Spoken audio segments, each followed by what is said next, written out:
Assalamualaikum warahmatullahi wabarakatuh. Yang kami hormati Ibu Dr. Ayu selaku dosen pengampu mata kuliah Perencanaan Strategi Pendidikan Program Pascasarjana Universitas PGRI Semarang.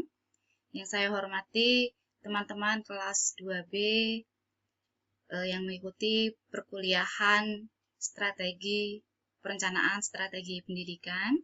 Pada kesempatan hari ini, kami dari kelompok 3 akan memberikan pemaparan atau presentasi kami mengenai perencanaan program kerja sekolah berbasis EDS atau evaluasi diri sekolah. Bapak Ibu yang kami hormati, sebelum kami memulai presentasi, perkenankanlah saya memperkenalkan dari kelompok 3 ini. Yang pertama adalah saya sendiri, Ibu Dwi Fitri Paramita. Yang kedua adalah Bapak M. Slamet Rianto. Yang ketiga Ibu Murti Ningsih. Yang keempat Bapak Sri Siswanto. Dan yang kelima adalah Bapak Eka Deni Wahyu. Bapak Ibu yang kami hormati, dalam kesempatan pagi hari ini, adapun pokok-pokok bahasan yang akan kami sampaikan adalah yang pertama mengenai pengertian dari RKS, yang kedua tujuan RKS, yang ketiga manfaat RKS, yang keempat, dasar hukum penyusunan dari RKS. Yang kelima, pengertian EDS, dasar hukum EDS, kemudian tujuan dan prinsip EDS, dan yang terakhir adalah sasaran dari EDS. Akan kami paparkan mengenai pengertian RKS. Apa itu RKS?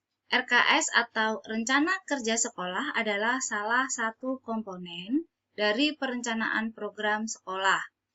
Rencana kerja sekolah menggambarkan tujuan yang ingin dicapai dalam kurun waktu tertentu sebagai dasar pengelolaan sekolah dalam mendukung peningkatan mutu.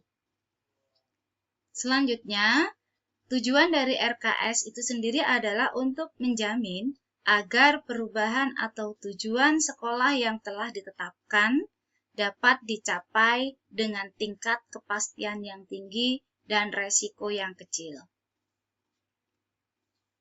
Sedangkan manfaat dari penyusunan RKS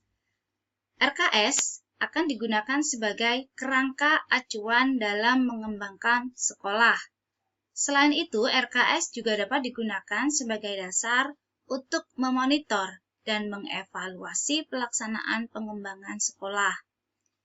Dan yang ketiga, RKS dapat digunakan sebagai bahan acuan untuk mengajukan sumber daya pendidikan yang diperlukan dalam pengembangan sekolah.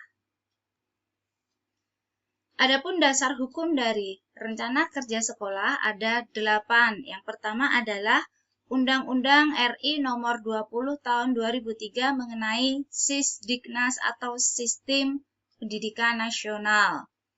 Yang kedua adalah PP Nomor 19 Tahun 2005 mengenai Standar Nasional Pendidikan.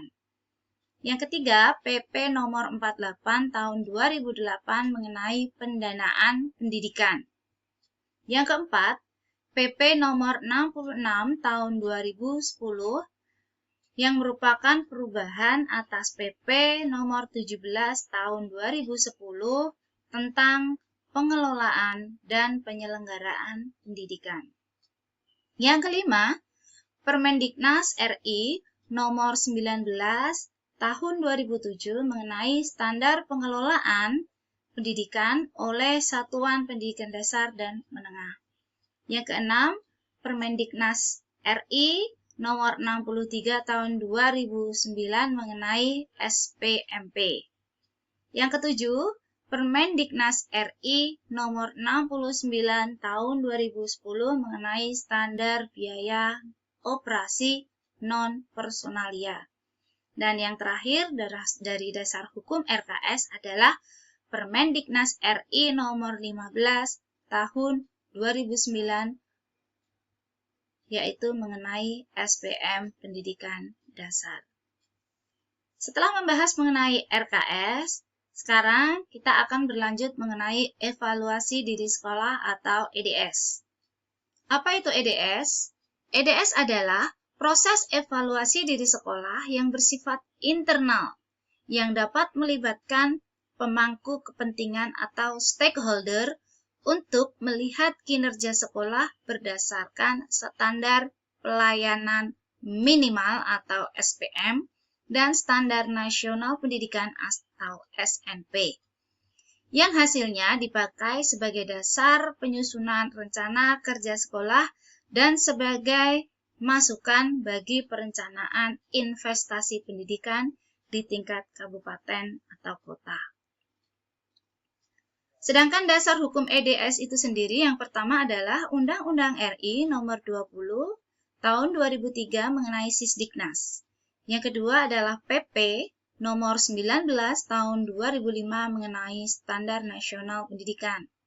Yang ketiga, PP nomor 17 tahun 2010 mengenai pengelolaan dan penyelenggaraan pendidikan. Yang keempat, Permendiknas nomor 50 tahun 2007 mengenai standar pengelolaan pendidikan oleh pemerintah daerah. Dan yang terakhir dari dasar hukum EDS adalah Permendiknas nomor 63 tahun 2009 mengenai sistem penjaminan mutu pendidikan. Selanjutnya mengenai tujuan dan prinsip EDS.